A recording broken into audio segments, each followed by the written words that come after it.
these guys. Speed Pro pistons, nicely packaged, all individually wrapped.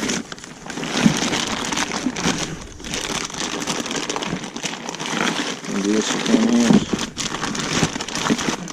Hyper-puretic, I forget how you say it. All balanced. Look at that. Pin. Came with a set of Molly pistons, or rings, sorry. Rings.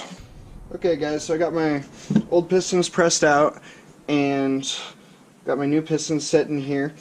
I'm no professional at this, but from what I've been seeing on YouTube, is I wanted to clean up, once I got my rod, wrist pins pressed out, cleaned up all this area around the wrist, where the wrist pin gets pressed in with Scotch-Brite so it's shiny. I'm going to heat it up with some propane or MAP gas, and everybody says to heat it up until it turns blue. You don't want to go past that, and then you can drop it inside and it should slide right in.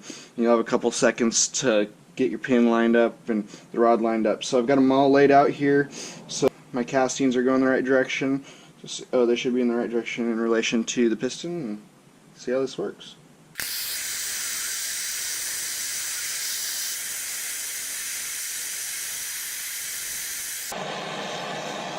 Looks like we're coming up on our blue.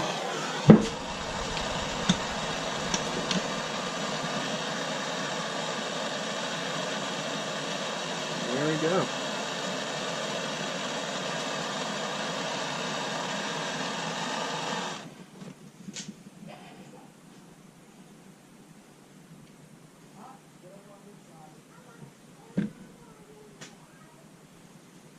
Look at that, worked. Cool.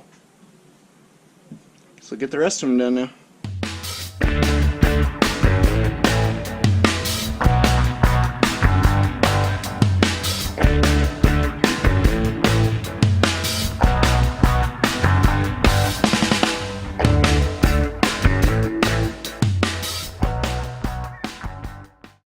Okay guys, so the torch method for putting the pistons on the rods worked really well. Learned a couple things. First you polish it off with your Scotch-Brite, and then to clean your material up so you have a nice clean spot that you can watch the color change happen. And first it's going to turn kind of an amber, kind of brown color, and then you get to your blue, and your blue, from what I understand, is right around 600 degrees. Hot enough to expand it, but not hot enough to change the properties of your rod. I'm not a professional, but that's what I've seen. So I got the cam put in, crank assembled, bearings and everything, and now we're going to get these guys put in. So let's do it.